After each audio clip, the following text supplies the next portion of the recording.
नमस्कार, खबरों का पंचनामा देख रहे हैं आप। मैं हूं आपके साथ पूजा। हम लेकर आए हैं देश और दुनिया की 5 बड़ी खबरें, जिसमें चर्चा के लिए मेरे साथ स्टूडियो में मौजूद हैं कैपिटल टीवी के editor in chief doctor Manish Kumar. Doctor साहब, बहुत बहुत स्वागत है आपका। धन्यवाद। सबसे पहले नजर हेडलाइंस पर। मिडिल ईस्ट जंग के बीच लोकसभा में बोले पीएम मोदी, भारत की तैयारी पर दिया बड़ा बयान। साथ ही कहा स्ट्रेट ऑफ हॉर्मूज में रुकावट अस्वीकार्य। पीएम के भाषण पर कांग्रेस ने उठाए सवाल। प्रियंका गांधी वाड्रा ने कहा प्रधानमंत्री ने कुछ नया नहीं कहा। संसद में पश्चिम एशिया पर चर्चा की उठाई मांग।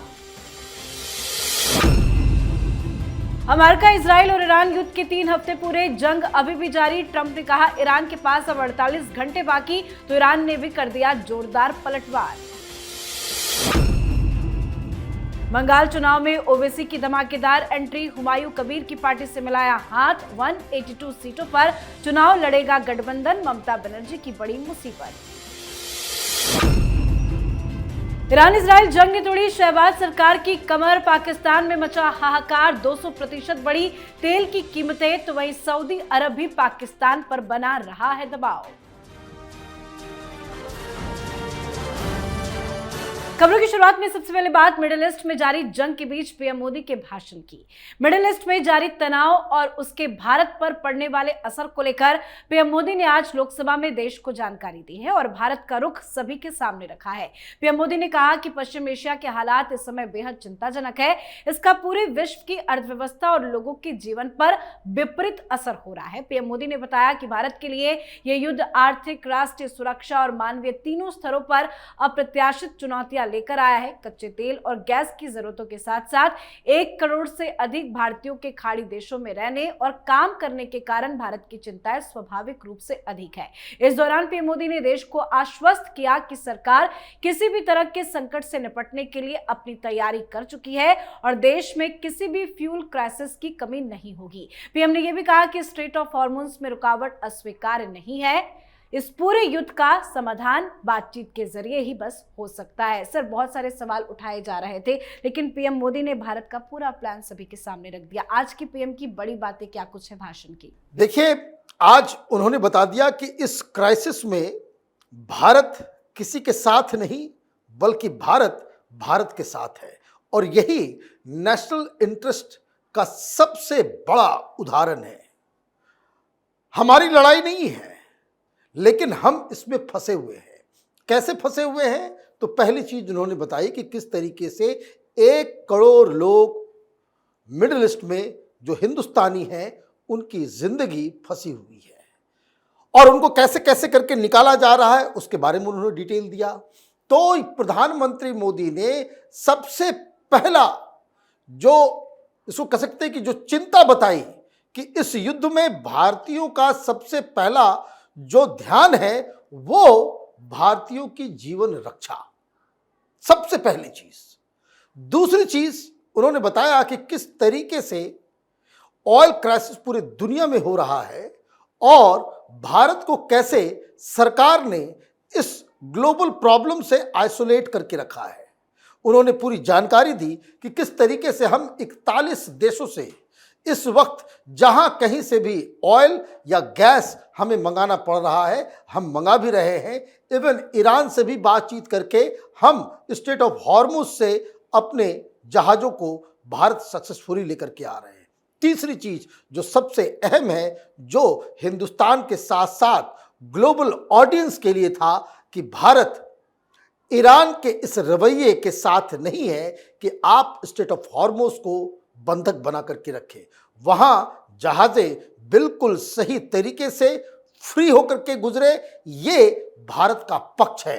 तो कहने का मतलब ये है जो पूरी दुनिया की इस वक्त की सबसे बड़ी चिंता स्ट्रेट ऑफ हॉर्मुज है, उस पे भारत ने अपना स्टैंड क्लियर कर दिया जी। तो युद्ध के असर के साथ ही सरकार के इससे निपटने के प्रयासों या कहे चुनौतियों से निपटने के लिए प्लान बी के बारे में भी पीएम मोदी ने बताया। पर पीएम के भाषण पर फिर से हमारे देश के विपक्ष ने सवाल उठाए हैं। प्रियंका गांधी वाड्रा ने कहा कि प्रधानमंत्री नरेंद्र मोदी ने लोकसभा में पश्चिम एशिया की स्थिति पर अपने बयान में कुछ भी नया नहीं कहा और उन्होंने संसद में इस मामले पर चर्चा की मांग की ताकि सभी पक्ष अपने विचार रख सके। प्रियंका गांधी वाड्रा ने कहा कि संसद में इस मुद्दे पर चर्चा चर्चा होनी ही चाहिए। साथ ही कांग्रेस ने प्रधानमंत्री नरेंद्र मोदी पर निशाना साधते हुए सवाल उठाया कि वेस्ट एशिया संकट से निपटने के लिए ब्रिक्स प्लस समिट को आगे क्यों नहीं बढ़ाया जा रहा। कांग्रेस पार्टी का आरोप है कि मोदी अमेरिका और इजराइल को नाराज नहीं करना चाहते। सर, राहुल गांधी जो बार बार सवाल उठा रहे थे, एलपीजी क्राइसिस को लेकर अफवाह फैला रहे थे, वो आज पार्लियामेंट में मौजूद क्यों नहीं थे? और प्रियंका वाड्रा तो कह रही है कि पीएम के भाषण में कुछ भी नया नहीं है। देखिए, प्रियंका वाड्रा को प्रधानमंत्री के भाषण का सार ही समझ में नहीं आया जी। वो यहां वहां जहां तहां इधर उधर की बातें, मुस्लिम वोट बैंक पॉलिटिक्स से इनके आंखों के ऊपर काला टिन का चश्मा लग गया है। युद्ध चल रहा है, आप डिबेट करना चाह रहे हैं? क्या डिबेट किया जाए विपक्ष के साथ, जो चुनाव को नजर में देखते? भाई ओवैसी ने क्या बयान दिया? किस तरह की फिल्दी लैंग्वेज का इस्तेमाल आप कर रहे हो?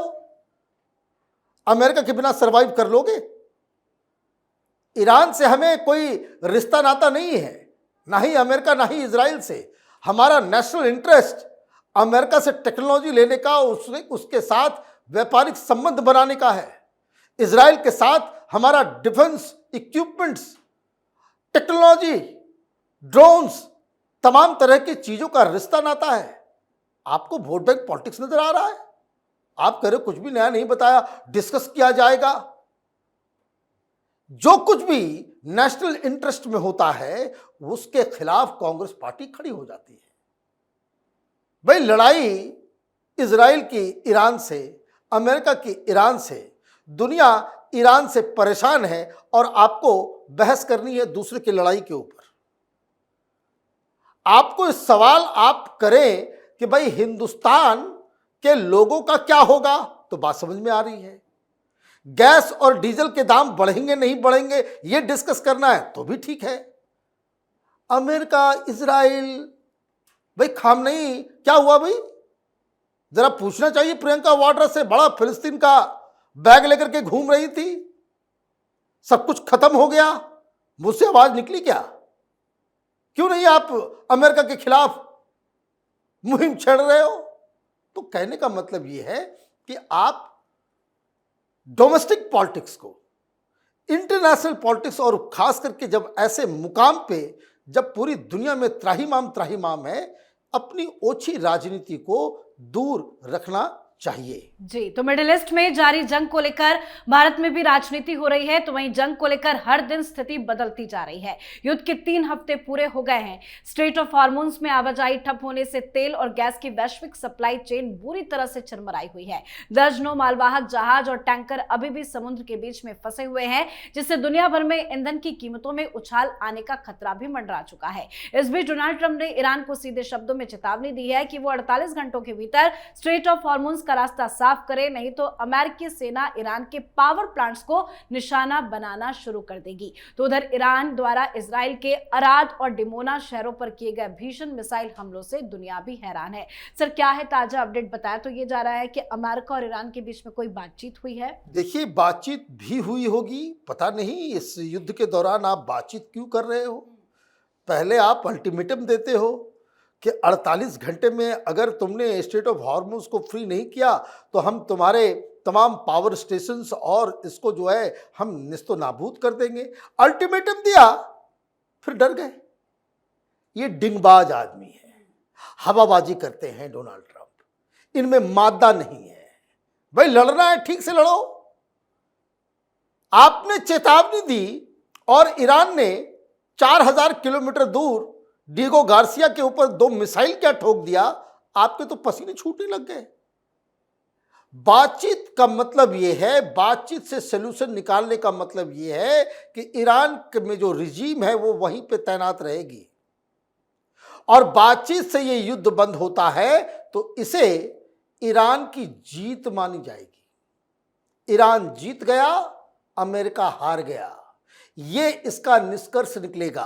अब डोनाल्ड ट्रंप तो डोनाल्ड ट्रंप है, बड़ा उनको शौक था युद्ध करने का, बड़ा उनको शौक था कि हिंदुस्तान के कितने हवाई जहाज जो वो गिर गए, जो राहुल गांधी डोनाल्ड ट्रंप की बातों पे सवाल पूछते थे कितने राफाल गिर गए।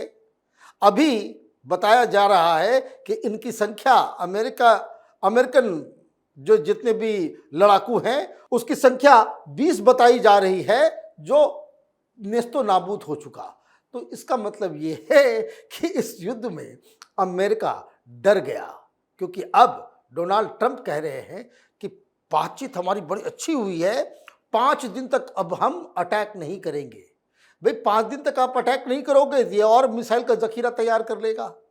तो इसका मतलब ये है कि अमेरिका इस युद्ध में डरा डरा नजर आ रहा है। जी, अब बात पश्चिम बंगाल विधानसभा चुनाव की। पश्चिम बंगाल की राजनीति में एक नया समीकरण उभरकर सामने आया है। एआईएमआईएम प्रमुख असदुद्दीन ओवैसी ने घोषणा की है कि उनकी पार्टी हुमायूं कबीर की आम जनता यूनियन पार्टी के साथ मिलकर बंगाल विधानसभा चुनाव लड़ेगी। ओवैसी 25 मार्च को कोलकाता में हुमायूं कबीर के साथ एक संयुक्त प्रेस कॉन्फ्रेंस कर गठबंधन की रूपरेखा भी पेश करेंगे। हुमायूं कबीर की आम जनता यूनियन पार्टी ने पहले ही ऐलान किया हुआ है कि उनकी पार्टी चुनाव में 182 सीटों पर उम्मीदवार उतारेगी। इस गठबंधन में एआईएमआईएम भी साझेदार होगी और लगभग 8 सीटों पर अपने उम्मीदवार उतार सकती है। आपको बता दें कि हुमायूं कबीर 3 सीटों से चुनाव लड़ेंगे, जिनमें भगवान गोला, नौदा और राजीनगर शामिल है, जो मुर्शिदाबाद जिले में आती है। ये गठबंधन ममता बनर्जी की मुसीबत बढ़ाने वाला है। सर, ओवैसी और हुमायूं कबीर के बीच में गठबंधन कैसे फंस गई है ममता बनर्जी के लिए तो ये बहुत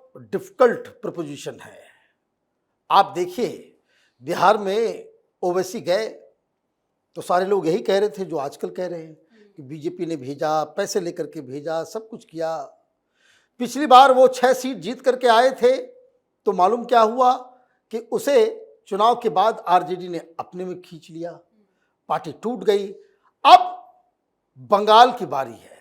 दिक्कत सिर्फ चुनाव लड़ने की नहीं है, दिक्कत यह है कि ओवैसी जैसे कैंपेनर मुसलमानों के दिमाग पे बहुत बड़ा असर डालते हैं, और जब वो ये कहते हैं कि ममता बनर्जी वक्फ के मुद्दे पे मुसलमानों के साथ छल कर गई, सीए के मुद्दे पे मुसलमानों को धोखा दे गई, ममता बनर्जी हमारे वोट से मुख्यमंत्री बनती हैं और मुसलमानों से सिर्फ दरी बिछवाती हैं, चाय बंटवाती हैं, ये कब तक चलेगा? तो जिन जगहों पे मुसलमानों की संख्या 30-40% से ज़्यादा है, उन कंस्टिट्यूंसी में ममता बनर्जी के लिए तो बहुत बड़ी मुसीबत है। और सबसे बड़ी चीज़ कि कोई भी सेंधमारी मुस्लिम वोट बैंक के अंदर मुसलमान भारतीय जनता पार्टी के वोटर नहीं है, वो सारे के सारे वोटर ममता बनर्जी के हैं।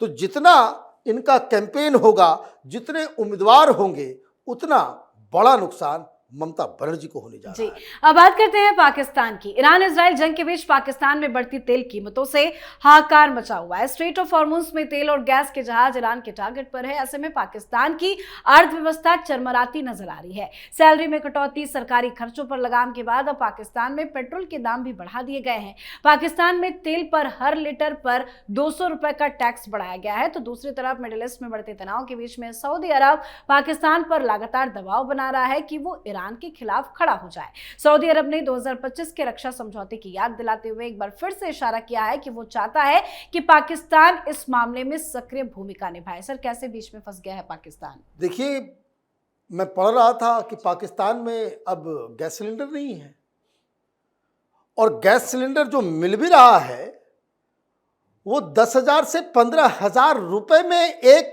सिलेंडर।